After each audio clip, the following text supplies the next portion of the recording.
This story begins with a group of carriages heading somewhere. The little girl in the carriage asked the man to look at her, asking if he was 12 years old because she was 2, questioning who would be the younger sibling. For the boy, it didn't matter, and if she wanted, she could be older one. So the little girl murmurs that it was very tedious. The boy, in turn, says that she could then be the younger sister, but she asks when she said she wanted to be the younger one, because the most important thing from now on was that they would be a family. Leaving the boy surprised by the girl's words, thinking that now he was becoming a family with strangers, but he also had a family before. His name is Boris Jaimin, the second son of Jurkin Jaimin, the lord of the Longroad Travaches. 12 years ago, at the Jaimin residence, a funeral was taking place, and a man welcomes the protagonist, saying it was a shame that only he was by his side that night. As he could see, his family was highly recognized in the martial arts world, and he was sure that he would grow up to be a brave warrior who would inherit the armor and sword passed down by the family. The treasures called Winterer and Snowguard his brother would have to share with him, mentioning that the lady of the house had passed away and the young master might hate the next children. But Yevgen was very kind and sure he would give love and affection. So Boris had to survive in that nation where countless people died from revolutions every day. His uncle had been excluded from the family and now dreamed of the day he could take revenge, so they could lose their lives at any moment because of that revolution. Even if a bloodbath happened in his family or if someone went after the treasure, he should not worry. A survivor among them would definitely seek revenge. The Jaimins should never forget love and kindness. Boris was the one who should survive until the end of this painful world, because he was the chosen one. Returning to the protagonist, a maid says there was a spirit in Lake Emera, and no matter what happened, he should never go near that lake. That place was visible from the property at night, especially during stormy nights. Its eyes glowed in the dark, feeding on those who dared to approach. For this reason, he should never go to that lake. The next day, the protagonist tells the other man what the maid had said. The man says he need not worry about that, because he was there to protect him. That was Yevgen, the eldest son of the Jaimin family. Noticing his brother's smile was brighter, he wonders why it seems something was out of place. Getting up, his brother says it was time to practice. Grabbing a sword, the boy begins to practice fencing. Yevgen says he should make sure to be within range because he was swinging the sword too far, mentioning that his form wasn't bad while continuing to train the boy. The protagonist advancing towards his brother ends up falling. Meanwhile, 2 people were watching the 2 brothers, and the man says Yevgen liked his younger brother. However, that man seemed not to like that, saying it was pathetic for someone who would be the heir to the family. That was Jurkin Jaimin, the head of the Jaimin family. Noticing something, the man seemed to be on alert. Meanwhile, the 2 brothers continued to train, and the protagonist thinks that feeling still continued, wondering why it was happening. Then Yevgen accidentally hits the boy, who starts apologizing.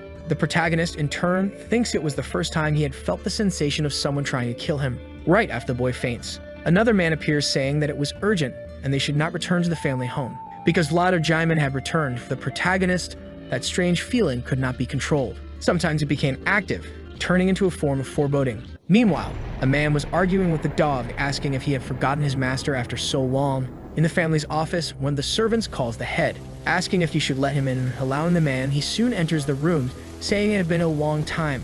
That was Vlado Jaimin, the younger brother of Jurkin. Continuing, the head says it had been a long time since he had expelled him and was surprised to see that he was alive, thinking he didn't know why his brother had returned, and if he had gone there to die. Looking around, the man says nothing had changed in that place, and the only difference was that things seemed older, asking to offer a drink because he arrived early in the morning to have a conversation with him.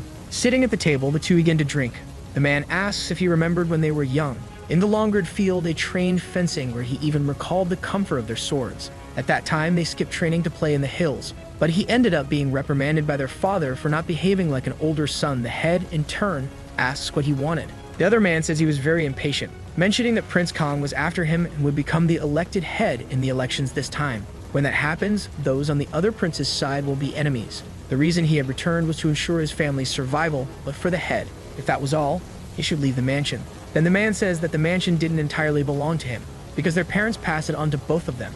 The head asks if he had forgotten what he had done. Because of him, their sister had died. Then the man tells him to think carefully, and if that was his fault. Continuing to speak, the head says that if it weren't for his dirty schemes, she would still be alive with her fiancé. But for the man, that fiancé was a madman who had killed his own wife. The head, in turn, throws a drink in the man's face, asking if he dared to give such an excuse in front of him. Then the man says that even after all this time, he was still the same way. The people of Travaches are very stubborn, dividing into many factions. Questioning if he thought his children would be different in that house. Saying that this was his last chance. Since they were brothers, he decided to go there to forgive all his mistakes, and the elected head Khan would also turn a blind eye to the things he had done. The only thing he needed to do was leave the mansion. The head says that even if he were killed, he wouldn't give him anything. Then the man starts to leave the room, saying they would see how long that would last.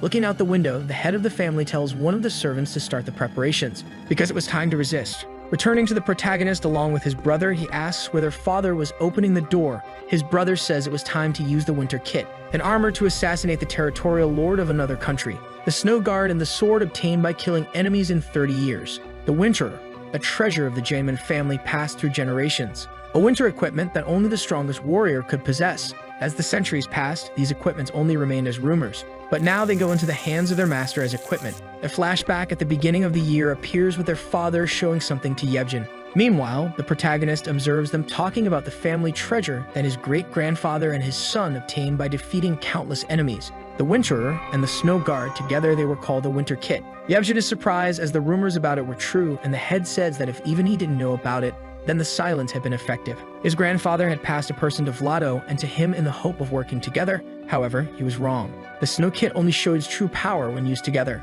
As it would be 20 years, he should learn his role as the heir to the family. And if something happened to the family, he should flee with the Winter Kit. No matter what happened, he should survive protecting the family's heritage, because his family would survive through him, and he should not lose it no matter what happened. Meanwhile, the protagonist listened to everything in the background. The sword called Winterer and the winter armor were the family's last treasure. Boris, looking at the sword and armor, says that they were very cool, and his brother asks which one he thought was better. The protagonist in turn mentions that the armor should be heavy, so the sword would be better. Then his brother takes the sword, giving it to his brother, saying he would give it to him when he was old enough to wield one. Trying to hold the sword, it was still too heavy for the boy, and his brother says that now that was his sword. Since that day, his brother always said the same thing many times, and perhaps because of his reminder, he started to think that the sword was really his. However, he was just a child compared to his brother. This sword should be his, and there was no way it could belong to him. His brother mentions that their uncle had started a rebellion, and their father had foreseen everything, saying they should do what they had planned. There was a time when Butler Tulk spoke to the protagonist about rebellions. A rebellion that happened within the family only had winners and losers where they had no right or wrong side. And even with so many deaths, there would be no punishment. Since Boris was also a member of the Traviches, he would understand when the time was right. Returning to Yevgen, the boy says he would borrow the sword. Then Boris says he didn't need to return the sword because it was his brother's, because their father had given it to him. However, his brother was already convinced that the sword was no longer his, saying he would return it when the rebellion was over. Although the sword was heavy now, he shouldn't worry so much about it, and in the future, he would truly be able to handle it. Hugging the boy, Yevgen says he was a warrior. Looking out the window, a flash of light appears. Then his brother says it was starting. Outside the mansion, an army of soldiers marched, saying to serve the new master and help revive the Jaemin family. The head, looking at that turmoil, thinks that although it couldn't be compared to the time when his father was there, he still had the Jaemin soldiers who swore loyalty to the family. On the mansion's balcony, the head starts shouting if they dared to invade Longard. The soldiers, noticing the head, ask if he would hide like a coward. Then the other man makes a magic circle using a skill. Observing that magic, the soldiers question if it was fire, giving the order to kill that traitor. The soldiers on the other side are intimidated because the other army had a mage. The head, in turn, says that the Jaemin family would never fall for such a trick. At that moment, he is surprised, wondering what that thing was, because a kind of giant snake was in front of his army. That was a summoning from the frozen kingdom called Krygl. Observing the troops, he notices that the archmage named Jong was there, not believing that Chan had assigned Jong to Vlado. Right after, everyone starts evacuating the mansion. That creature begins to attack the mansion. The head thinks that evacuating the house was his priority while the second squad held off the attack. They needed to get out as quickly as possible and devise a plan. Looking back, he notices Yevgen and his brother, starting to argue with the boy about who would stay with Boris, asking how he would get out of there with a child, and if he didn't know what he was protecting now. Quickly, the two separate. The protagonist thinks his father was right and it would be impossible to escape with a child. Remembering his father's words, he assumes that his brother should survive in his place, because if it were him who survived, he wouldn't be able to protect the family. However, that strange feeling continued, a foreboding that something would happen to Yevgen. Outside the mansion, people were running desperately, and the army was still battling. The other man says to the head that all the people had evacuated. Looking back, they see the mansion was completely destroyed, leaving the head furious, questioning how Vlado dared to destroy it. As a family member, he would never forgive him, telling Tulk to check the status of the first and second squads. Tulk in turn mentions that they were at a disadvantage as expected and also couldn't use the mansion anymore. The head warns that they would attack the mansion's entrances, giving the order to split the remaining soldiers into two groups, hiding in the bushes waiting for his command. Boris asks how they would manage with that monster chasing them, but his father says it was okay as long as they didn't go to the mansion. That monster couldn't attack living beings and half of his body was in another world. Then the servant starts whistling, seeming to give a signal. Near the mansion, the head asks Boris to follow him and then retreat. When the fight started, he should run straight to the field because he needed to flee. The boy, confused, asks where he should go. His father then remains silent, telling him to go to Lake Emera.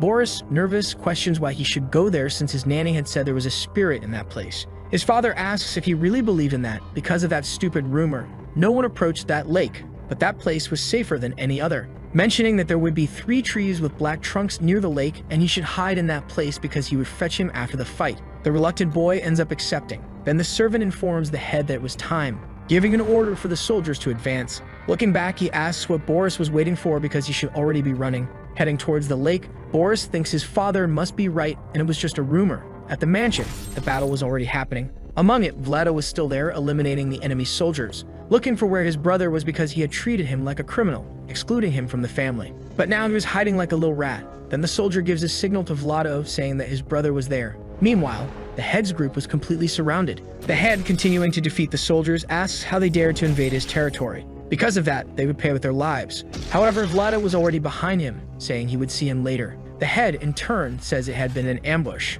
Vlado mentions that he was no longer the person he used to be, because now he had gotten older, attacking the head of the family again. Tulk, noticing this, tries to help, but Vlado says he would kill him along with the head. However, a flash of light appears in the middle of the battle, leaving everyone disoriented with that fog. Amidst the darkness, someone was making a magic circle. That was Tulk healing the head of the family. Vlado says they were using cowardly tactics, attacking the two, but they end up disappearing, leaving Vlado furious. Meanwhile,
the only enemy and the elected head Khan was working with her uncle. He was the one who had imprisoned all the soldiers and mages. That man desired the winter kit, as well as the loyalty and cooperation of the Giant family. For that to happen, their father had to be eliminated. However, their father already knew all that, and that's why he made them both escape as the only hope to continue the family.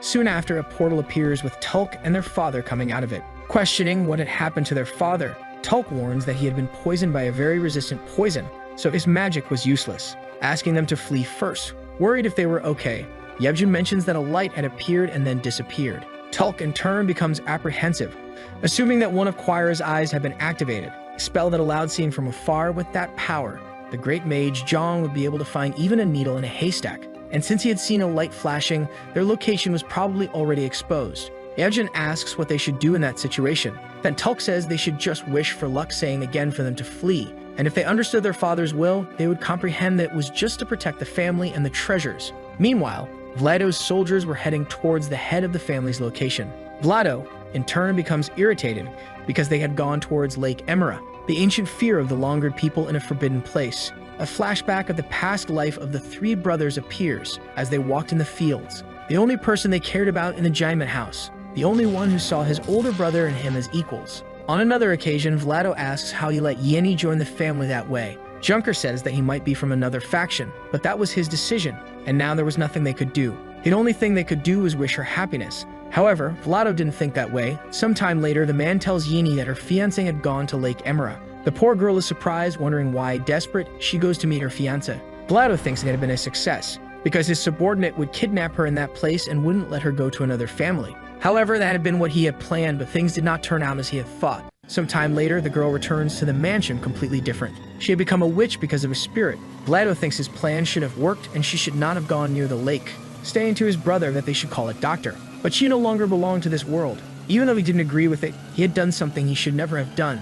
Vlado says he never thought that would happen, because he never thought that Coward would go to Lake Emera. The head, in turn, says that his excuses have no value, and from that day on, he would no longer be part of the Giant family, giving the order for everyone to return to their homes. Drawing his sword, he says that insanity due to an evil spirit could only be cured in one way, which was death. Vlado, desperate, begs his brother not to do that. Returning to the present, his group was still heading towards Lake Emera.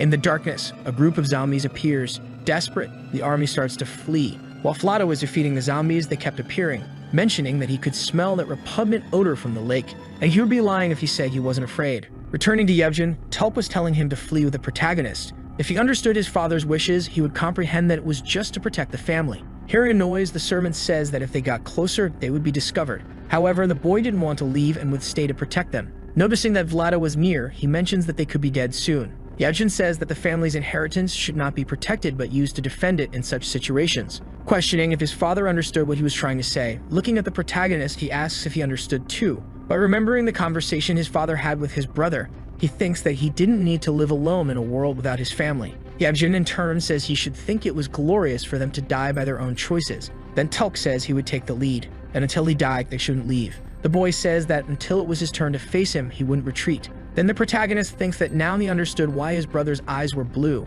and the smile that was incredibly bright. There had always been a strange premonition about that near the lake the four were walking. Junker says they finally made it. Observing the lake, the head remembers his sister. A background voice questions if it was only now that he was looking for her. That was Vlado saying he was doing all that after abandoning her, mentioning that she should be happy to see the brother who had distanced himself. Junker says he would never recognize his sins, and Vlado asks if he came to ask for forgiveness. Then the head goes towards the man saying they were already late for that. Vlado, in turn, accepts the confrontation, saying they would battle until that spirit appeared. Junker says he had given his life and still didn't know his sins. Besides, he used his sharp tongue to turn Yenny into an unjust corpse. Similar to the monsters of the lake that writhed, however, Vlado didn't recognize his mistakes, questioning if Junker still blamed him for that. The one who had taken Yenny's life was not him but Junker, saying they would take that battle to the end, where that spirit finally appeared. Meanwhile, Yevgen was protecting his brother from the zombies. The boy starts murmuring, talking nonsense, leaving the protagonist confused. Looking at his brother's hand, he notices it was trembling. Boris thinks his father was really right, remembering his father's words that said the winter kit was only effective if used with another person, mentioning that his brother should survive until the end. Then a flash begins to come out of the sword. Catching Vlado's attention, Yevgen says he was there. Looking around, the protagonist notices everything around was white, questioning what was happening. Beneath the boy, a malevolent aura was lurking, saying that the boy was very beautiful. Then the young man wakes up, noticing he was in a forest and the mountains along with his sword and a horse. Among the hills, Yevgen appears, asking if he had already woken up, suggesting his brother drink some water. Looking at the boy, he asks if Boris was okay and if he had any nightmares. At that moment, the protagonist runs into his brother's arms. With tears on his face, he hugged him with all his strength. Content: his brother also hugs him. The protagonist thinks that it was very strange because before they were at Lake Emera. Besides, his father was fighting Vlado, while his brother was battling those zombies, thinking about what had happened when he was unconscious. Yevgen, in turn, says he needed to fetch more water. So the protagonist asks where they were, responding. His brother says they were in the north of Longard, in a region called Hada Plateau, in the territory of the Gurem family, saying that they had ridden that horse, and then Boris had fallen asleep. But when the boy asks where their father was, Yevgen becomes uneasy, saying he had gone to another place. The situation was unusual, and that's why everyone had split up, asking him not to worry because Tulp would contact them using magic soon. So the protagonist questions what they should do. Yevgen says that meanwhile, they should meet their great aunt. The medical faction she was in didn't have a bad relationship with their father, or they could go in the direction of Elector Karsuya, whom their father served. Boris asks if they couldn't go anywhere. Instead of asking for help from strangers, they could simply live a life of commoners. Yevgen didn't know how to live that way because they had always lived with the help of many people. That was a bad year, so the relationship with the nobles wouldn't be good. The boy, in turn, says they could live quietly at least until their father contacted them. At that moment, the protagonist's stomach starts to growl. Yevgen says they should go to a nearby village to eat something. In the village, Yevgen asks the maid for permission to enter. Entering the building, he requests a room. The woman then says it was 10 gold coins. Surprised, the attendant questions how a boy of that age had so much money. Meanwhile, two men were observing the two brothers, asking what people like them were doing there. The attendant asks if they wanted dinner and breakfast, and Yevgen says they just wanted what was available.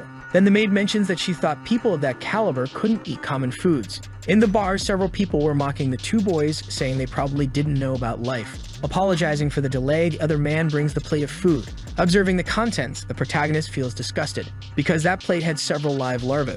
Falling to the floor, Boris becomes desperate because he would have to eat that. The people in the bar start to mock the little boy, asking if he wasn't going to eat, saying that if he didn't know, they should teach him. Then Yevgen takes charge of the situation, asking them to teach him instead of his brother, saying he should eat in front of him.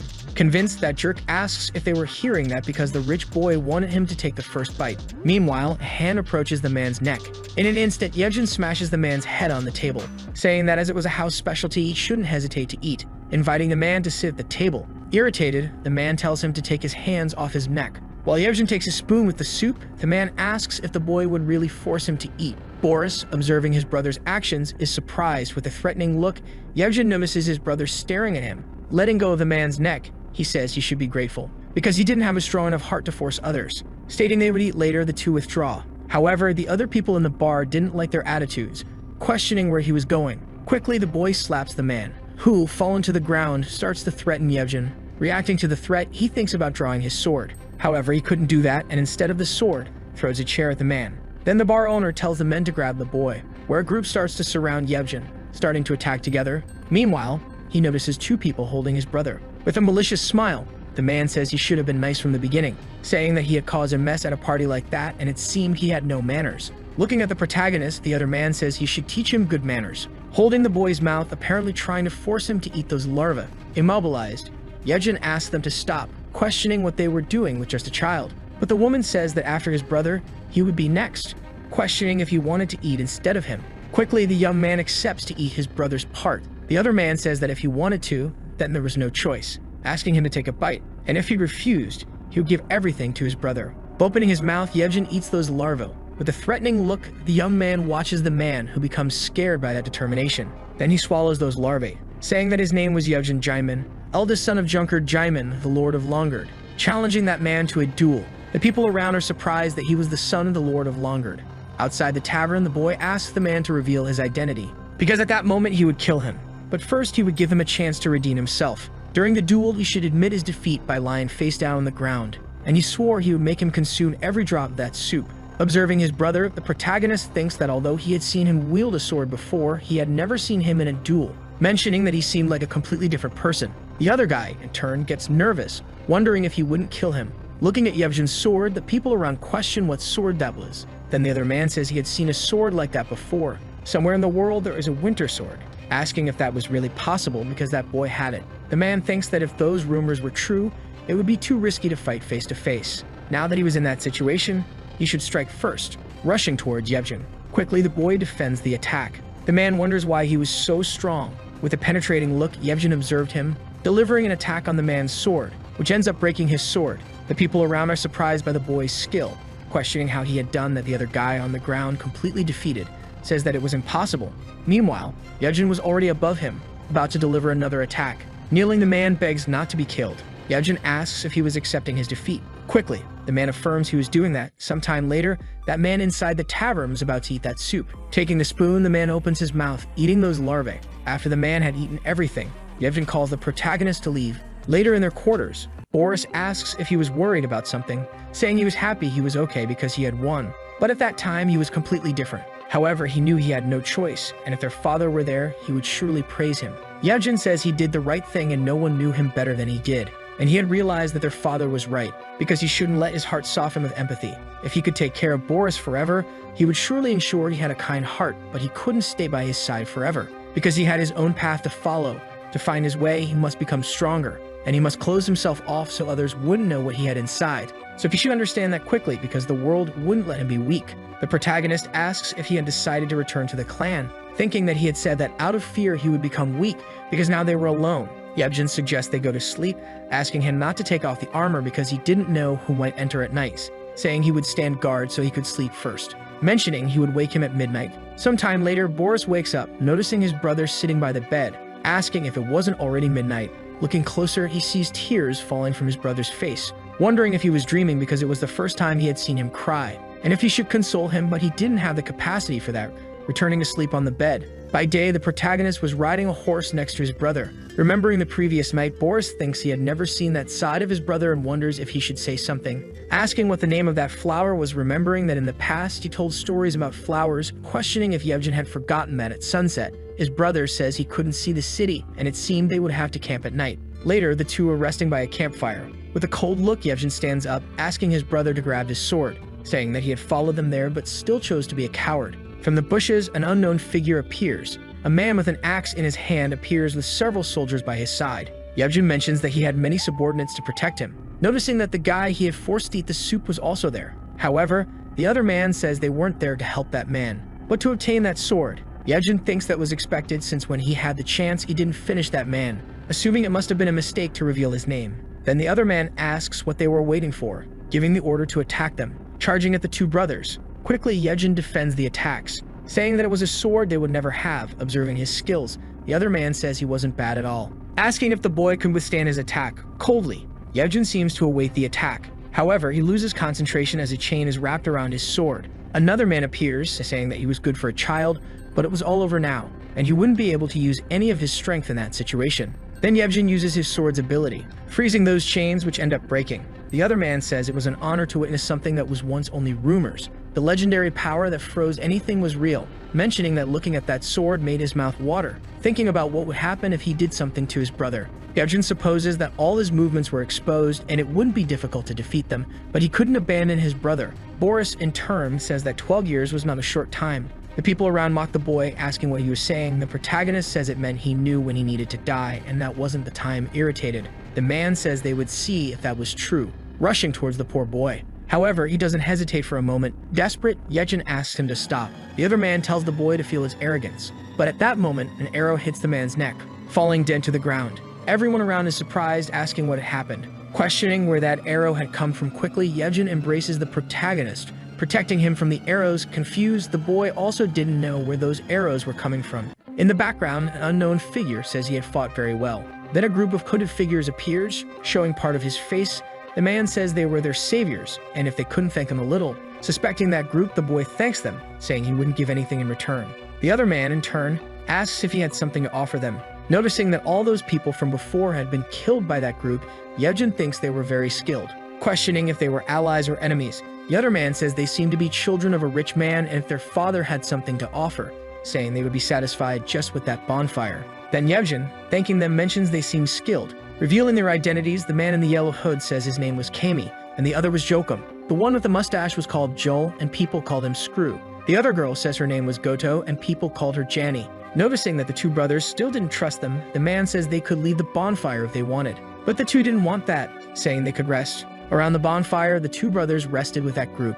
The other woman hands a gurney to the protagonist, asking if he wouldn't eat immediately, saying it wasn't poisoned. Looking at the two, the girl asks if he was his brother because he was too young to be wandering around those deserted lands. As you can see, they accepted work for money and sometimes went to places offering work for enough money, asking if he had heard of the immortal land. Canopoli long ago was a magical kingdom so prosperous that the city was wrapped in gold. But now they had nothing because of the war, and now it was a land full of vengeful spirits and death. The mortal land is a place where people enter alive and return dead.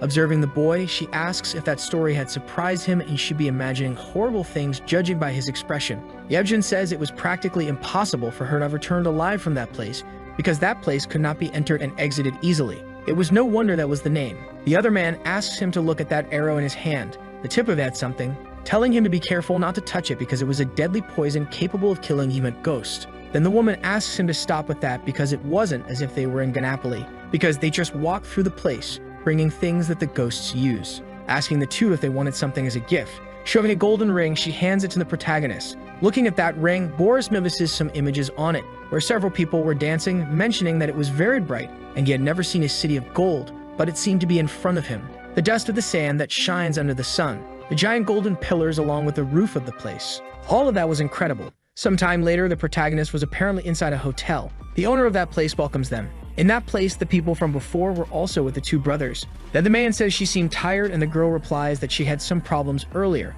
Handing a key to Yevgen, she says they must be tired and should rest a bit. Accepting the offer, Yevgen thanks her. Going up the stairs, the man bids them good nights. Leapy, the protagonist, mentions that it had been a very tiring day. Affirming, Yevgen says they could rest a bit today, since now there shouldn't be anyone following them.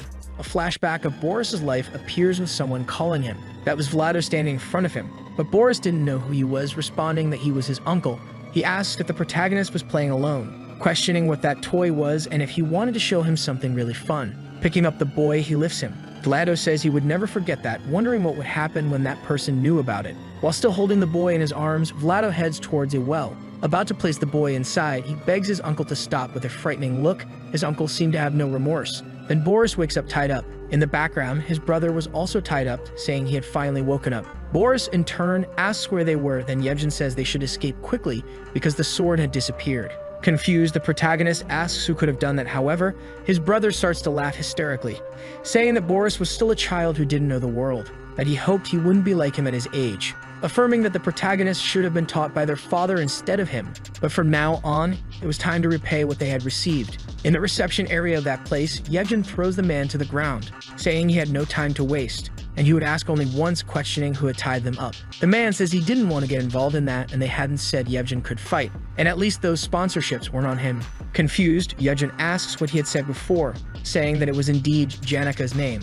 That gang had sold him to Lacortable. Those people bought people and used them as mercenaries until they got their money, mentioning they would come to pick him up soon. Yevgen, in turn, asks where that gang was. Then the man informs they were at Helmer's tavern and would leave again that night because that was the time they usually move. With a threatening look, Yevgen calls his brother, saying he was in a hurry. Sometime later, the boy asks the protagonist to stay at a distance and watch everything. Yevgen thinks he should make sure to punish those who deceived him, and his brother needed to see all that, mentioning he wanted him to be a kind person, but didn't have time for that. Soon after, Yevgen enters the tavern. The people around were discussing a noble family that had been completely destroyed. Observing two people, he realizes they were those men from before. Questioning where the others were entering the bar, the boy grabs a plate. Meanwhile, he hides his sword. Approaching the man, Yevgen asks if he had called him, but the man didn't know what he was talking about. Yevgen, in turn, says that a lady was outside asking about him. Looking up, the man says that was very strange. When he was about to finish the sentence, he notices the face of the person in front of him. Suddenly, the two become desperate.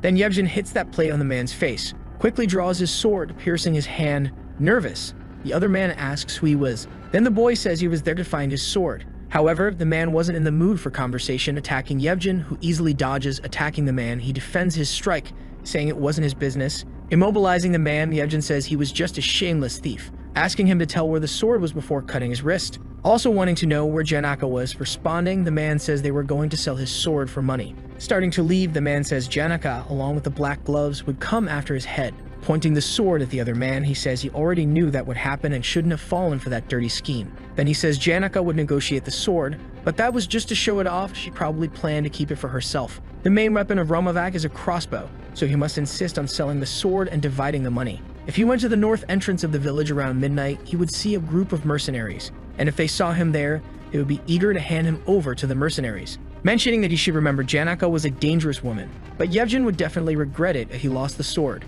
Pulling the sword from the man's wrist, the boy says they would never meet again. At night, the protagonist and his brother were walking on a road. Yevgen seemed worried. Then he says that from now on, things would only get worse, and there was something he could do that wasn't just something his father could do, killing people. In his thoughts, Boris' brother wasn't like that, supposing all this happened because he was trying to protect him. Continuing to speak, Yevgen mentions that when you have someone to protect, you end up doing anything, even if it means killing someone. Affirming that his brother should value that just as he could do anything for Boris, he should also do anything for his own well-being. Therefore, he should value himself more than any treasure, so that he wouldn't die or be abandoned or even get hurt or sick. He should survive all of that. Enduring this world was painful, but even so, he should survive. Sometime later, Yevgen was observing two hooded figures searching for his sword. Looking to the side, Boris notices a group of people. Yevgen supposes those must be the Lacortable mercenary corps. The commander asks if she had business to deal with them. Then the woman introduces herself, saying it was an honor. Then the commander says he wanted compensation because the people he had sold had disappeared. But for the woman, it was their fault for arriving late, and they had just done their job. Even so, the man wanted his value compensated. Otherwise, the two would have to work for them. The girl, in turn, gets irritated, asking if they were underestimating them. The other man says it was natural to compensate for the damages, questioning if it wasn't the first time they were working with them, mentioning that it would end their synergy because they had returned the money. Handing the money to the man, he says that wasn't enough, and if they didn't pay or work, he would kill them. Then the woman says she wanted to ask him a question, and if he wouldn't ask them to work for the rest of their lives. The other man, in turn, asks if she wanted to become a slave. Then the commander mentions he would free them later if they did well on the first mission, saying that Doctor had hired 50 people for a job. However, 2 people had died and the contract required 50. Quickly, the woman accepts, saying they just needed to do a great job. Noticing that the woman had taken off her hood, Yevgen sees the sword on her back. Above the roof, the boy asks them to stop, asking if she would return his sword. The other man questions what he was doing there. With a threatening look, Yevgen observes them.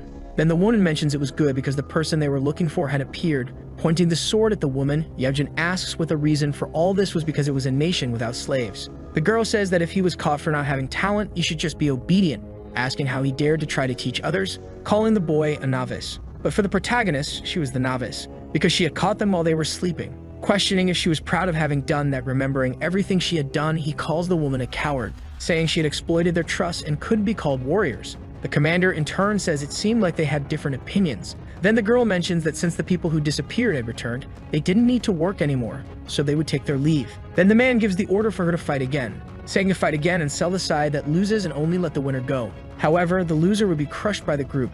Sometime later, the duel was about to start. Yevgen asked the woman to draw her sword. Confident, the girl says she could win by drawing the protagonist's sword. However, she hesitates because if she took out that beautiful sword, the commander would certainly take it. Drawing the sword from its sheath, the girl tells him not to blame her after selling him, attacking Yevgen, who manages to dodge, surprised because she was fast. The woman in turn mentions that he talked too much for a novice, delivering several attacks to him.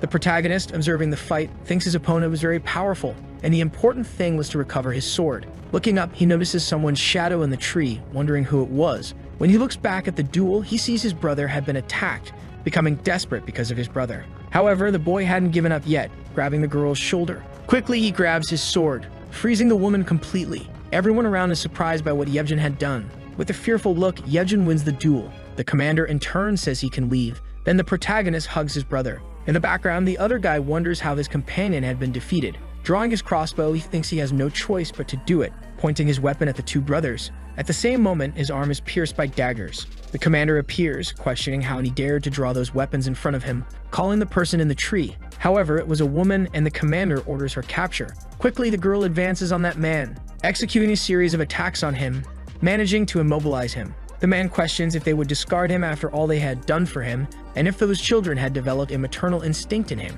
Even so, the man asks them to get rid of him. Yevgen in turn mentions that he seemed not to know the value of a mother, questioning if he would have the courage to say that in front of his own mother. Meanwhile, Boris observes that little girl, apparently finding her very beautiful, supposing that the person he had seen in the tree was her. Soon after, the commander calls her, saying they were finished there. Looking back, Janaka and her gang never asked why they were running away, supposing they had ulterior motives from the start. Their knights had been killed and their money stolen, but at least his brother was safe, and they had recovered their sword.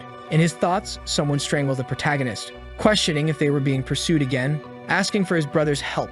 However, the one choking him was himself. Waking up, Boris thinks it had all been a dream. Looking to the side, he sees his brother resting, wondering why he was lying on the floor that way, but he leaves him alone because he must be tired, wrapped up while sleeping next to him. At that moment, Yevgen wakes up, restless. The next day, Yevgen, along with his brother, appears in a shop to sell some things. Showing an object, he asks how much it could be worth. The man mentions that it wasn't bad and was well preserved. However, it was very old, offering the boy 300 coins. Yevgen says that value was too low. The man, irritated, asks if he thought that object was new, and if he wanted to get a higher value, the only choice was stealing. But maybe an old lady could use it, although it was out of fashion. Then Yevgen accepts that value. Sometime later, the boy buys various foods for his brother to eat, mentioning that all that seemed very good. The protagonist wonders how he could eat that, thinking that his brother never sold anything for less than 3,000, and that meal was paid for by their mother's memory, affirming he was okay with just dry bread and water, wondering how long he would treat him that way. Calling his brother, Boris asks when their father would find them.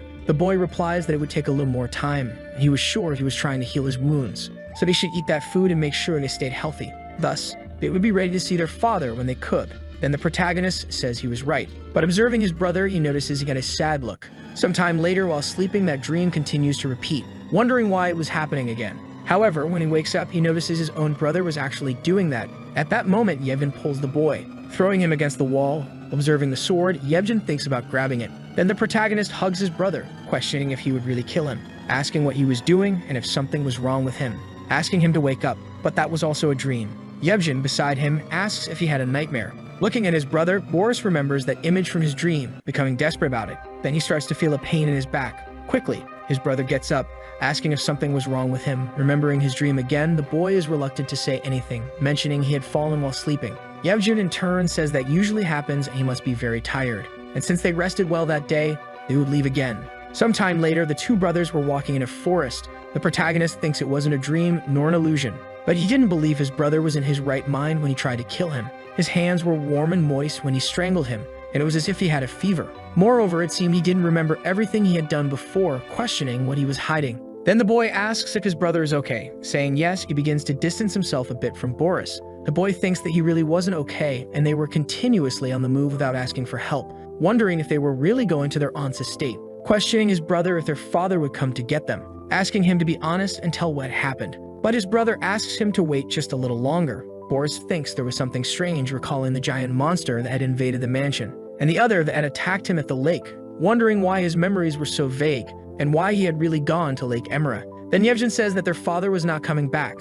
Some time ago, he went to a place from where he couldn't return, mentioning that he was with Butler and Tulk, so he didn't need them, asking his brother to pay attention. At that moment, a terrifying creature appears behind the protagonist. With a penetrating look, it observes him. About to attack the boy, his brother appears in front of him, asking him to run. Soon after, blood begins to gush. Recalling his Nana's words, he mentions that it was the spirit. It didn't seem dead or alive, but its eyes were like balls of fire just looking at the world. The spirit had hit Yevgen with its enormous wing. Wondering what had happened to himself after that, the boy had run like a coward without looking back even for a second, while his brother, the protagonist of that attack. In the present, the two brothers were resting by a campfire. Yevgen, in turn, asks him to go somewhere else when he wakes up the next day, mentioning that he couldn't stay with him and didn't have much time, leaving the protagonist completely shaken by his words. However, the boy didn't want to be separated from his brother, saying he would stay by his side until the end, but if he stayed with him, Yevgen might end up killing him. The spirit of Lake Emera was the one who had killed Aunt Yenny.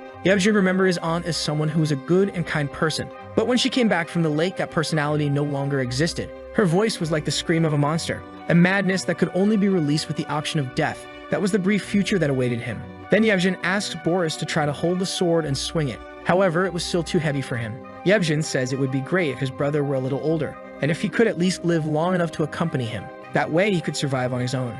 However, he couldn't grow up immediately. While his remaining time was passing quickly, soon he could end up harming him. The protagonist, surprised by his words, thinks it seemed like he was about to leave him, pleading in his thoughts for his brother not to go away, saying he didn't care if he killed him, affirming that he couldn't survive alone, and that there were countless people coming after them who could be much stronger than the ones before, so he wanted to stay by his side. Then Yevgen slaps his brother, asking if he had forgotten what he had said before, telling him never to say he would die again after he left, he should become strong. Hugging the boy, Yevgen says that no one else would protect him, so he couldn't rest in any shadow, and he should never trust anyone or let his guard down around people. The whole process would be difficult, but it would be worth doing all that as long as he was alive. Countless possibilities could happen. Handing the sword to Boris, the boy says that was all he wanted to say, and if he went crazy again, he allowed Boris to kill him. Yevgen is thinking that his memory was starting to fragment, and he wonders what he would do if he didn't know who he was. The young man begins to imagine the possibility of going mad and thrashing like a monster, just like his Aunt Janine. Or even because of what was happening, he might have hurt his brother Boris. Yevgen explains what was happening to him and comments that when he thought it was morning, he realized it was already afternoon. As he lit the campfire for his camp, the night sky had already risen without him even noticing. Looking at the moon with a vacant expression, the only thing Yevgen can say is that he was becoming something he didn't recognize. The young man tells himself that he was very afraid, as what he feared most was hurting and seeing his brother's lifeless body when he opened his eyes. While after that event, the sun begins to rise. Boris, who had gone out for a moment to gather some branches, returns to the camp and sees his brother lying near a tree, almost asleep. The boy questions Yevgen why he doesn't sleep a little, as it had been 3 days since the young man had been awake. Still with that same vacant expression, the older brother cannot believe it had been 3 days since he was awake. Our protagonist, seeing that nothing would help, just puts the sticks on the ground. Soon after, his brother approaches and states that he should keep the snow armor as he no longer needed it. Boris promptly refuses, retorting that it belonged to Yevgen. However, the young man informs him that armor would be of no use to a dead man. As he takes the armor in his hands, our protagonist remains still, not knowing what to say. His brother, sensing that he was in his last moments, asks if the boy could promise never to seek revenge. He explains that for a long period, countless nobles of Travaches tore themselves apart in wars of political factions, and if only one side had chosen to forget that resentment or chosen to forgive the other side first, that tragedy would not have happened. Yevgen adds that through the dispute between his father and uncle, everything happened, and for that reason he prayed every day that Boris would never get involved in those family quarrels. The older brother comments that the boy will grow up and continue to experience and see new things. And when that happens, he wanted Boris to forget what had happened until that day and forgive his uncle. After that conversation between the two men finally falls. While Boris was taking a nap, Yevgen still continues trying to stay awake. The young man, who was almost dozing off, wakes up and thinks to himself that he couldn't sleep. Yevgen continues trying to fight off sleep until, at one moment, he imagines himself in a field of flowers where his father and sister were calling him. Boris, seeing his brother lying down, goes to him, closing his eyes and asking the young man to sleep and rest peacefully. The blonde, even after that, wakes up and sees Boris returning to lie down and sleep. He keeps his eyes open, lying on that comfortable grass. Suddenly, he sees something amazing. Looking up at the sky, several shooting stars begin to fall. Yevgen stands up, simply enchanted by the scene. The boy makes a decision and states in his mind that he now knows what he can do for his brother. We see a letter written by Yevgen saying to Boris that after a long, stressful day, it was time to rest, and the shooting stars had left a trail behind. The letter also said that Boris should not worry and sleep well because his brother would protect him, and no one would wake him. Boris, on the morning of that day, looking to his side, saw a hole and immediately realized what was happening. The letter continues, and Yevgen states that when Boris feels afraid of the dark, he should not worry, because tomorrow will soon arrive and he should forget the difficult world outside. The young man also asks his younger brother to have a good dream as he always gives him a goodnight kiss. Then finally our protagonist reaches the bottom of that hole and sees his brother already lifeless. The letter ends with Yevgen saying that he will always be by his younger brother's side, and he should remember that if he has a good dream, the night will pass in an instant. We go back a little before Yevgen committed that act, and we see the young man kneeling after digging the hole and looking at the sky. After digging all that with his bare hands, the young man remains kneeling for a while, just watching that beautiful scene before his eyes. He finally thinks a little more about what he was going to do and makes his decision. The young man looks back and upon seeing Boris sleeping, observes the boy for a moment. Yevgen's poor brother remains in a deep sleep, not even imagining that something tragic would happen that night. Before leaving, our protagonist's older brother makes sure to add more wood to the fire to keep him warm. And finally, he covers Boris' body with a blanket to ensure the boy stays well. Boris notices this but soon goes back to sleep, and Yevgen walks toward the hole. We see that in the middle of the excavation, the ice sword was embedded. The young man stands still in front of it, just staring at his cruel fate. Then he accepts everything, and shortly after, with a smile, he throws himself, knowing it was the best thing for his family. With that event, the birds fly, and we finally return to the moment when Boris was facing that scene. The boy notices that beside his brother, the sword was in a different position. With an expression full of despair, the poor boy falls to his knees devastated. He realizes that Yevgen probably dug that hole with his bare hands, and after throwing himself onto the sword, used all of his remaining strength to pull it out of his body. In tears, our protagonist wonders why his brother didn't even let him do something to stop it.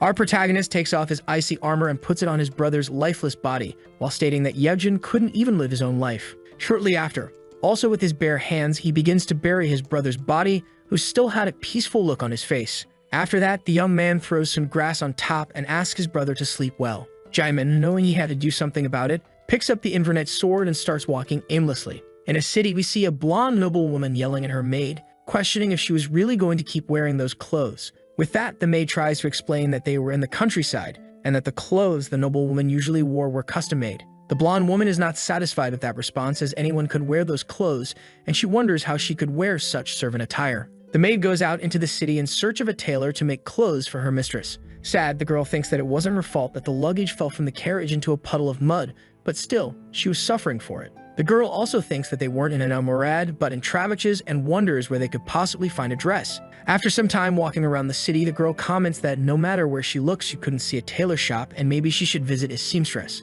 Boris arrives in the city, and some people begin gossiping about him, wondering why the boy had such a stoic expression and was carrying a sword. These people even envy the Invernate, which was sheathed by Boris's side, as it was very bright. The blonde noblewoman's maid, seeing this, remarks that the boy seemed to be her age and couldn't believe he was walking around carrying that sword. In her head, she says that poor boy seemed really tired and wonders where he was going. She then realizes that the young man was stopping in front of an establishment. Upon closer inspection, the maid notices that it seemed like a disguised tavern, so she tries to warn our protagonist. The girl goes up to Boris and tells him he shouldn't go into that place recklessly, as the boy had no idea what could happen inside and it was very dangerous. Still with a devastated expression, the only thing Jaemin responds is that he was fine and continues on his way. Seeing this, the maid wonders to herself why the boy's expression was so heavy. As he enters the tavern, she comments that it seemed like he had a layer of darkness over his face. Inside, Boris approaches the attendant, excuses himself, and the young woman promptly welcomes him. The boy, skipping all formalities, simply states that he would like a room.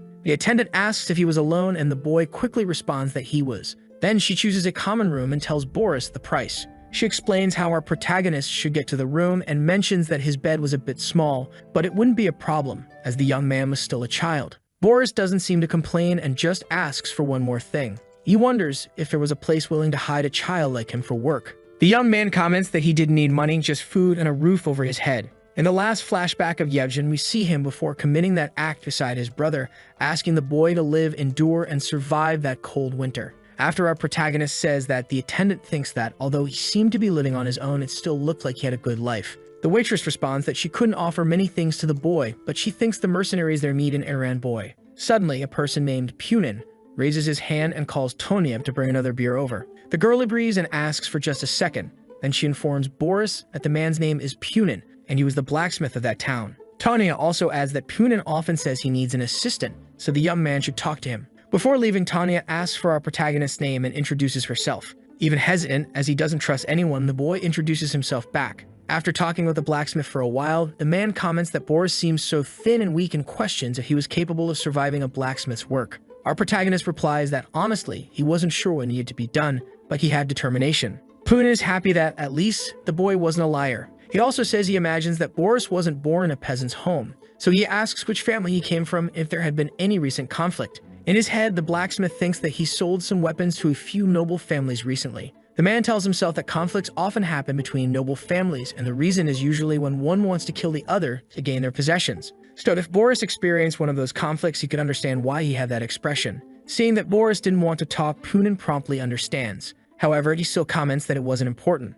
Then the blacksmith asks Boris to come to the forge tomorrow morning, as he'll give the boy some work, and if he finds it too much, he can leave. Tony arrives saying it was nice that they had already settled things and asks Boris to thank the man. But the boy remains silent and only nods his head. Later, the young woman serves a plate of food for the boy and tells him that it was the special soup they serve at the inn. Tanya asks the poor boy to eat it before it gets cold. Boris still remains silent, and the young woman says he needs to change the habit of not saying thank you and he feels grateful. Hearing this, as he grabs his utensils, the boy, though embarrassed, thanks her for the food. Tanya just says goodbye and shortly after asks the boy to rest as she leaves. Lying next to his sword after the meal, our protagonist seems a bit reflective about something. He thinks that even though the blacksmith makes farming tools or weapons, the work will definitely be tiring, but he wasn't really worried about that. The real problem was whether he could trust those people. Boris comments to himself that even the people he considered close betrayed him when they faced a crisis, and even the people who saved him before approaching him stole his sword and sold it to some mercenaries. That's why the boy wonders if those people could be planning something similar.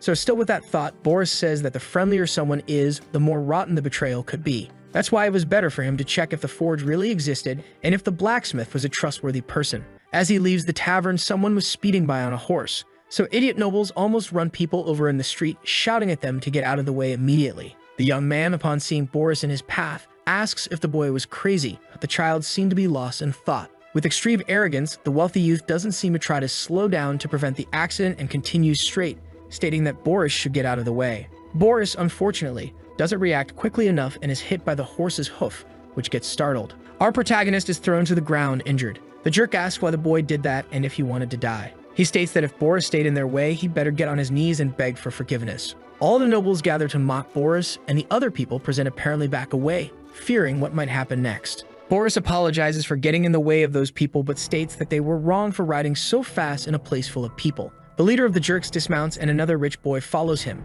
commenting that the peasant needed to learn a lesson to know his place. The blonde then pulls out a whip and says that's exactly what he was thinking of doing. He begins whipping Boris repeatedly, who merely curls up, protecting his sword. After beating the boy, the jerk asks if he finally understood how life works. Curled up, Boris thinks that if he were big enough to draw that sword, he could defend himself, and if his brother Yevgen were there, he could save him. However, he sharpens his gaze and notes that those thoughts are useless. The young man begins to stand, and upon seeing this, the nobles are impressed. Jaemin tells himself that he must stand on his own because he is alone in this world. Our protagonist also remembers that his brother sacrificed himself so he could live, and therefore he wouldn't die at the hands of people like them. Elsewhere, we see the same noble girl from before questioning her maid if she really hadn't found the dress. Furious, the blonde shouts that it was ridiculous and made no sense because there's no city without a tailor, and she wonders what the nobles there wear. The Princess of Belnor continues irritated, and her maid tries to apologize as despite searching the entire city, she couldn't find a place that sold dresses. The maid also thinks that she hadn't seen any tailor shops around, and all she saw was a boy who probably had some social problems.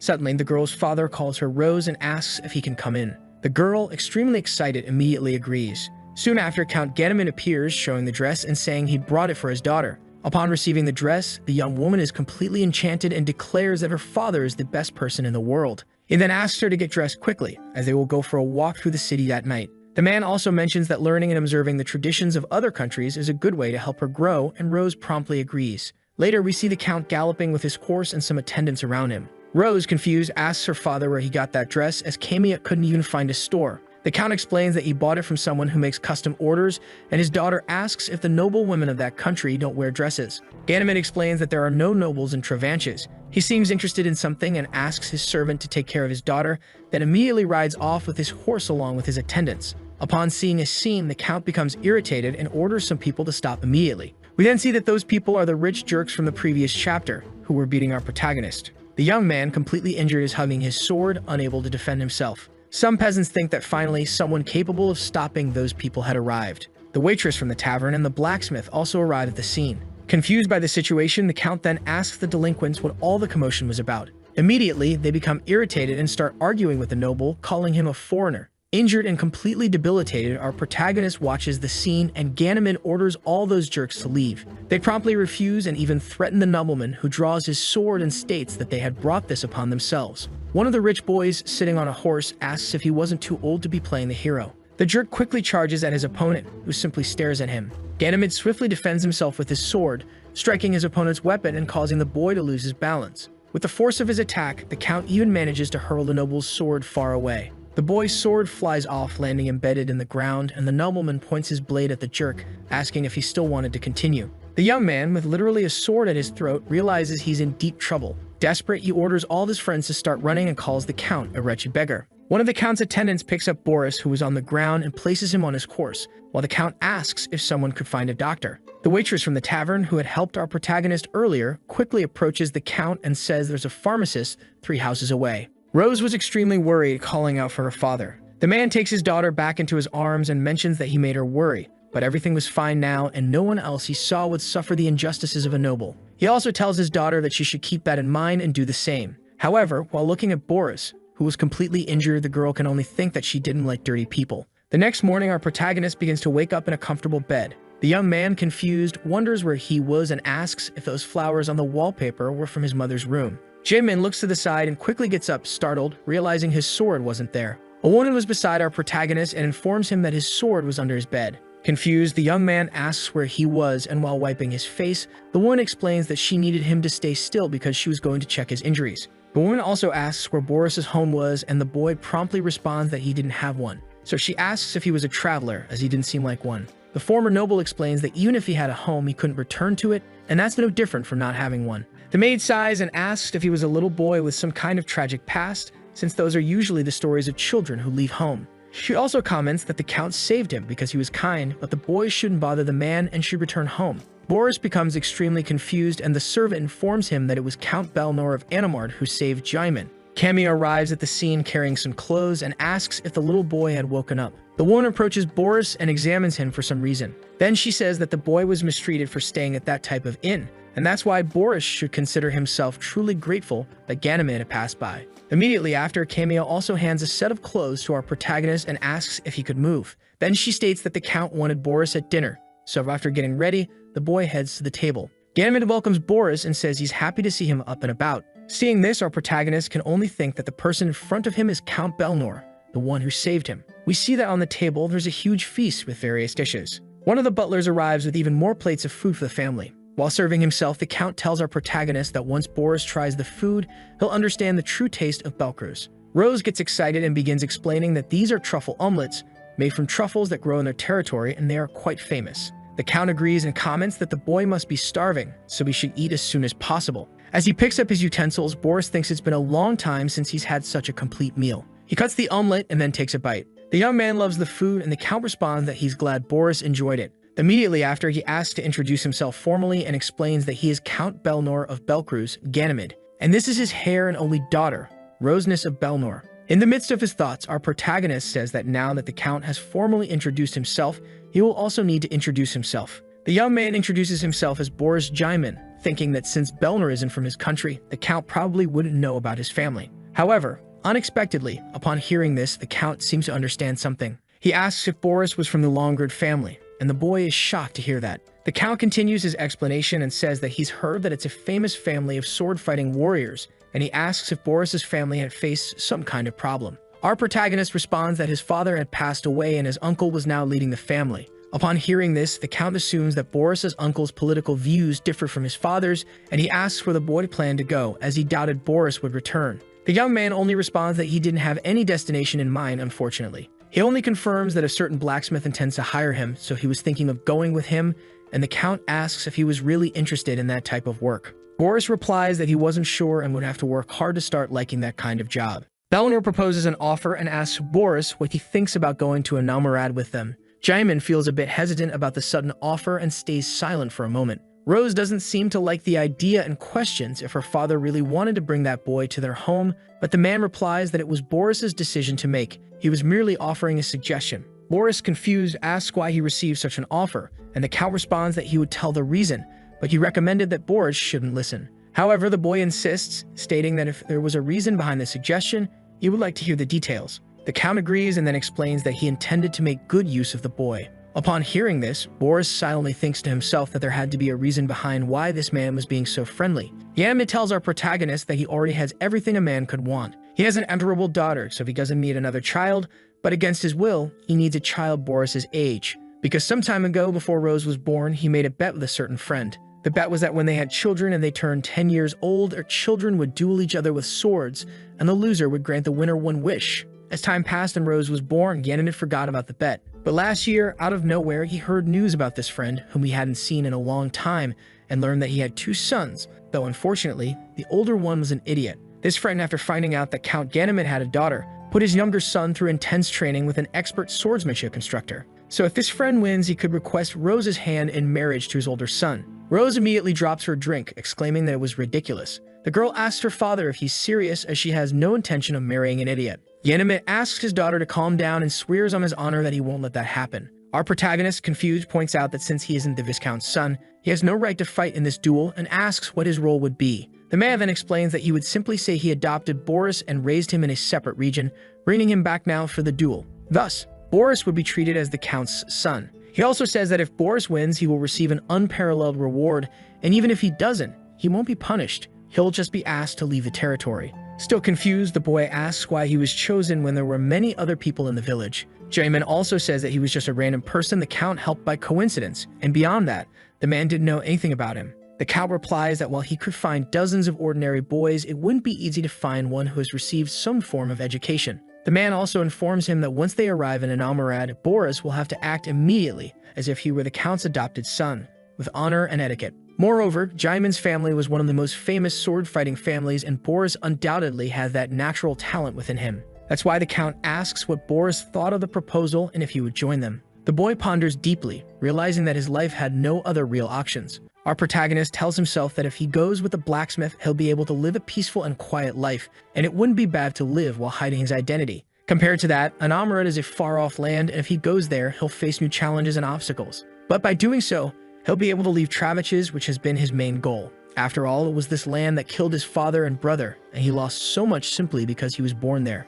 After accepting the offer, as he prepares to leave, the boy begins to think that he truly wants to leave, because this country is tainted with blood. Before boarding the carriage to start a new life, Boris looks back, remembering his brother asking him to survive, and thus he makes his decision. During the journey, we see several carriages traveling down a dirt road. Inside one of them is our protagonist, along with Camilla and Rose. The blonde girl looks at Boris, thinking that the boy doesn't talk much, and that it's incredibly boring. Rose then asks Camilla which one of them was older, and the maid responds that she wasn't sure. Rose tells Boris that she knows he is 12 years old because he had mentioned it before, and she is also 12, so she wants to know who is younger between them. She's trying to start a conversation, thinking that through this interaction they might be able to talk a bit before they get home. However, cutting the conversation short, the only thing Boris replies is that he doesn't care. The boy says she could be older sister if she wanted, and the girl gets extremely irritated. She tells him to wait and asks when his birthday is, since hers is on April 8th. He replies that his birthday is on June 12th. Hearing this, the only thing Rose says is that he's boring. Boris, to put an end to the conversation, declares that he will be her older brother. But Rose is quite confused, thinking that's not how she wanted things to go. During the trip, a small argument starts between the two, and the bickering continues for a few hours. A bit farther away, already in the kingdom of Anamurad, we see a beautiful palace. Rose, as she steps out of the carriage, runs toward her mother. The woman has a stern expression and doesn't seem overly excited about her daughter's return. She quickly scolds the girl, telling her that she shouldn't run while wearing a dress. Our protagonist also steps out of the carriage, thinking that he couldn't believe how bright the place was and that he had truly come from such a distant land. Looking at the Belnor family, the boy tells himself that no one here would recognize him. Izavo asks her husband if that was the child he had mentioned, and the man replies that yes, it was. He explains that it had been a long journey back, so they should go inside to finish the introductions, and Izavo agrees. All the servants begin unloading the family's luggage from the carriages and carry them into the palace. Later, we see the whole family gathered in a room with Boris. The matriarch finishes drinking her tea and tells Boris that she received a letter earlier,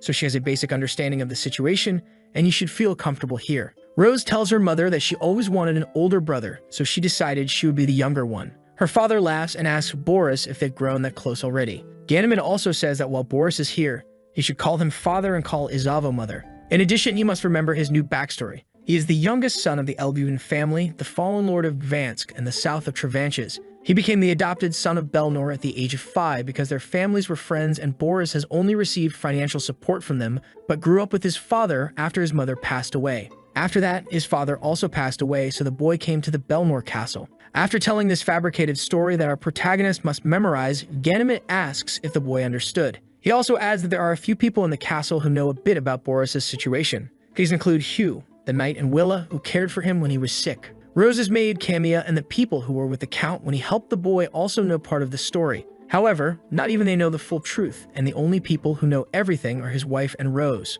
Finally, the Count tells Boris that he must respond to others according to what he just explained and asks if the boy understood. The only word that comes out of our protagonist's mouth is that he understood, and the boy thinks that while the story was made up, it had some similarities to his real life. The Count then orders his wife to prepare a room for Boris, as he thinks it's best not to have him far from Rose's room. Ganymede also mentions that he knows a perfect place for the boy, the second-floor room in the Tower of the Moon. Upon hearing this, Izavo seems slightly surprised. However, she quickly agrees, as it was the Count's order, and Rose wonders if her brother will really stay in that room. The Patriarch adds that he will find an instructor to teach Boris swordsmanship, and until then the boy should rest and recover from the long journey. To conclude, Rose's father asks his daughter to show Jaimin the castle the next day, as the palace is large, and it's easy to get lost. Rose then suggests that Boris should have a servant, and her father proudly remarks that she is already thinking about her older brother's well-being. The Count affirms that he intended to introduce Boris to the servants in the morning, and he will let him choose someone he would like to have as a servant.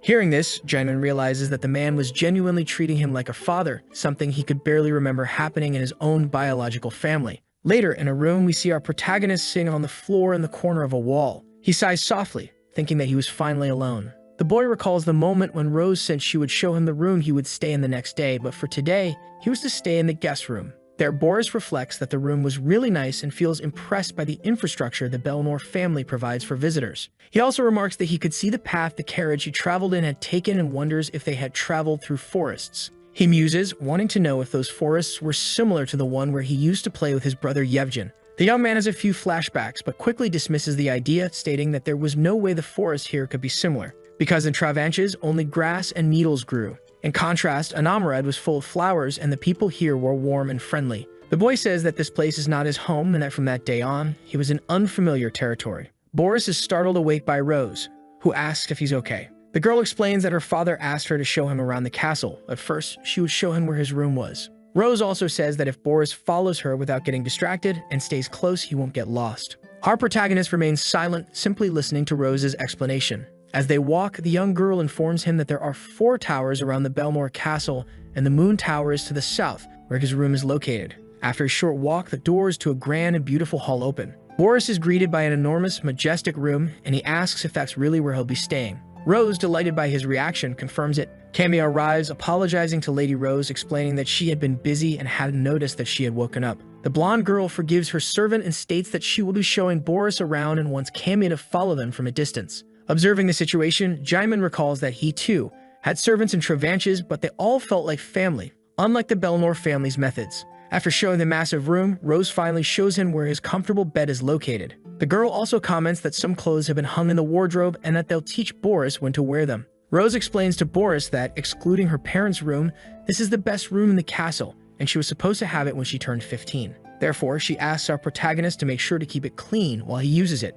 Noticing this, the boy realizes that she already knows he will be leaving next year, but despite that, she is still acting very friendly. With that, Rose feels proud of herself as she believes she has finally established a good relationship with her new brother, even if only for a year. The tour of Boris's room continues, and on the balcony, Rose mentions that the room really has a good view, as the sunset is truly beautiful there. Next, she takes the boy to the kitchen, where she introduces him to the cooks. Afterward, they head to the dining hall, and Rose explains to Boris that they usually eat at a table near the kitchen because the dining hall is too large. After showing him all that, the girl thinks there's nothing else, but Camille reminds her of the library. Rose then explains that her father is probably visiting different areas of the country, so they can visit the library. The two children head there, and the blonde girl explains that there are tons of books in that place. Looking around, Boris quietly remarks that he knows well what a library is. Nevertheless, he rarely entered one as his father was always inside, and he thinks it's strange to miss his father, who had always been cold and distant. Perhaps it's because he can no longer see him. Rose suddenly shouts for someone named Lanzi, asking if he's reading the Count's book without permission again.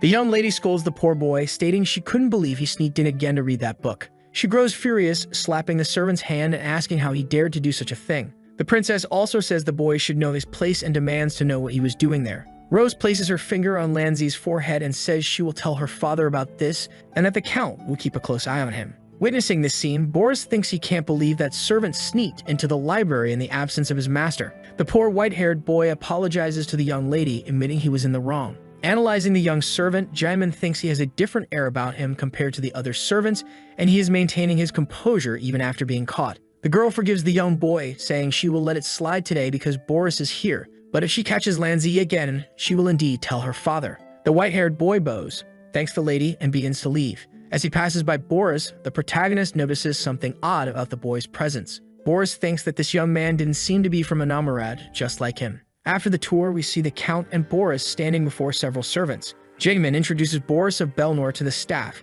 stating that he has been his adopted son for 7 years. The Count explains that his son will be living in the castle from that day on, so he expects everyone to treat him with the same respect and care they show Rose. The Count also mentions that the boy will need a servant, so he asks Boris to choose someone. Lanzi and Boris exchange a few glances, and Boris already has something in mind. In his thoughts, Boris realizes he can't be certain what will happen or what mistakes he might make, so having someone around his age might be good, as they're likely to overlook certain situations. He also tells himself that someone a bit naive would be easier to deceive than someone intelligent, but he's curious about something. Boris wonders why he is so intrigued by the boy he met in the library, as he had a different aura compared to the other people there. The young man then tells his new father that he would like someone around his age. Ganabin, after thinking for a moment, informs Boris that the boy at the end of the line is named Lanzi, and he asks if his son wants that servant. The boy promptly agrees. Immediately, Ganabin calls Lanzi forward, and the young white-haired boy approaches his master. The small boy bows before Boris and introduces himself as Lanzi Rosenkrantz.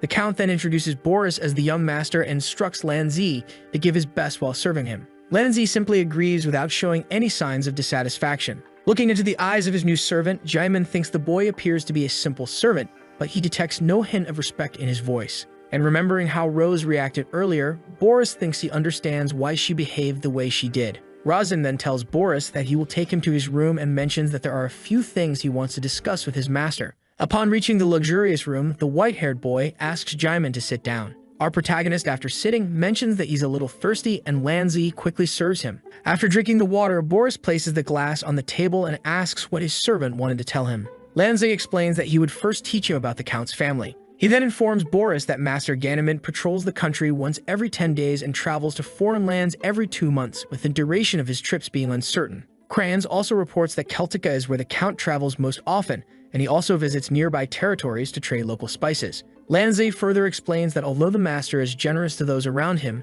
he isn't the type to easily forget someone who crosses the line. Upon hearing this, Boris thinks that the man values his people and his territory, but remains strict with them. The servant continues his explanation, informing Boris that the lady of the house usually stays on the property, waking early in the morning and going to bed early at night. She is the type to be offended by any mistake, no matter how small, and hearing this, Boris assumes this is likely a warning. The servant intended to speak about Lady Rose, but quickly states that Boris likely already knows what kind of person she is. Upon hearing this, Jaemin thinks that his servant probably couldn't be careless about what he says regarding Rose, especially after what happened in the library. The white-haired boy then informs Boris that the lady's birthday is next month and there will be many visitors from all over, including some from the capital. Most of the visitors will be from the Marcos Krezang family, which is Izalu's family, and the ladies who serve them will be the most important guests. He also mentions that there will be a ball during the event and finally asks if Boris knows how to dance. When hearing about the ball, Boris thinks that the only thing his family in Travanches knew was how to plan the eradication of one another, so there was no way anyone taught him to dance. Realizing that his master gave no answer, Lanzi assumes that Boris isn't familiar with this type of practice. With a gentle air, Lanzi offers to teach Boris if his master would like. However, Boris remains silent and time moves forward a bit. Our protagonist then asks his servant what kind of duties he performed in the castle before. Lanzi explains that he was assigned to handle the orders of Count Belnor and adds that he joined the family last year. With more curiosity, Boris asks where Lanzi lived before, and the servant tells him he came from Celtica. Upon hearing this, Jaemin reflects that Celtica is the capital of Anamarad, but still far from here, and wonders if his servant had been sold to become a servant of a noble family. He then asks if Lanzi's parents are still alive, but the boy lowers his head for a moment. Lanzi responds that he doesn't know for sure, but they were alive when he was sold, although he has no idea how they are doing now. Boris regrets asking that question and instead asks if Lanzi is alone now. However, the servant replies that he has a younger sister, so he's not entirely alone. He explains that the Count showed them compassion and his sister also lives in the castle with him.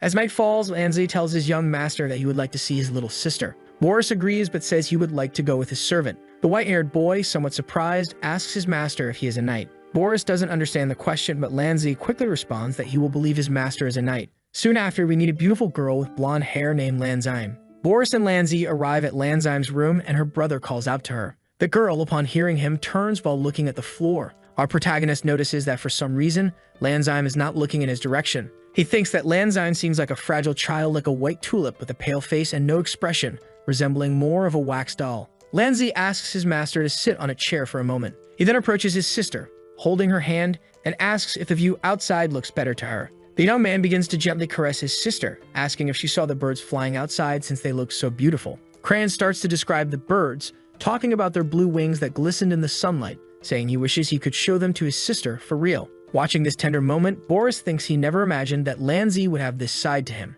He can't believe his servant is sharing all the good things that happened during the day with his sister, talking about how many beautiful things the world has to offer. Boris reflects that even though Crayons appeared cold and indifferent, he had things he found beautiful in his own way. In that moment, even though they were all in the same room, Boris feels as if Lanzi and his sister were in a distant world that only they shared. Lanzi stands and remarks that his sister seems to be in a good mood. He tells her it's not good to stay in the sun for too long and asks what she thinks about taking an afternoon nap, as she might dream of harvesting corn. Jaemin is confused by the situation, and hearing this peculiar language, he assumes it's some secret only the two siblings understand. Ruzin gently lifts his sister into his arms and places her onto the bed. The man gently lays the girl down, wishing her a good sleep and sweet dreams with a soft smile on his face. Soon after, that smile fades and he turns to his master, stating that they could leave now. A little later, we see Rose saying that she hated Lanzime. Boris asks why, and the girl responds that Lanzime seemed like an idiot. She asserts that she really hated people like Lanzime because, although she can speak, she does nothing, and Rose continues to express disdain for the poor girl.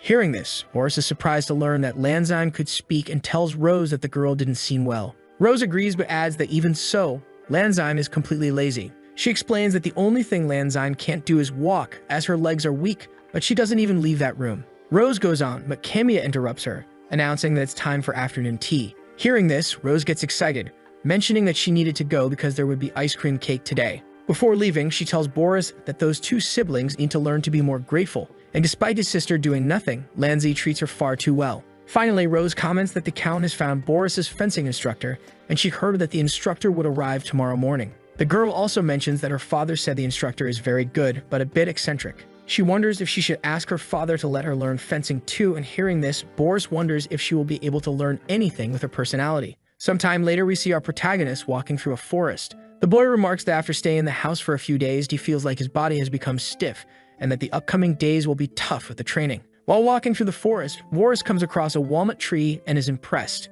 He notices that the walnuts seem ripe and wonders if he should climb the tree. The boy hopes that climbing trees doesn't break any local etiquette and recalls how Yevgen used to let him climb on his shoulders to easily pick a bunch. However, suddenly several walnuts begin to fall in Boris' direction, and he turns, wondering if someone was there. He sees a figure and remarks that whatever it was moving very quickly, wondering if it was a mountain animal or a monster. However, a man with large hair calls out to Boris. The stranger says he saw the boy looking at the walnuts and thought he'd do him a little favor. Seeing that it was a human, Jaimin feels extremely relieved and soon starts laughing, commenting that he was foolish to think it was something else. More walnuts begin to fall in the boy's direction, and the man in the tree tells him to gather them all. The man climbs down from the tree, complaining that Boris didn't collect a single walnut. Hearing this, Boris wonders to himself who this shameless person could be. While stretching, the man tells Boris that he will help gather all the walnuts.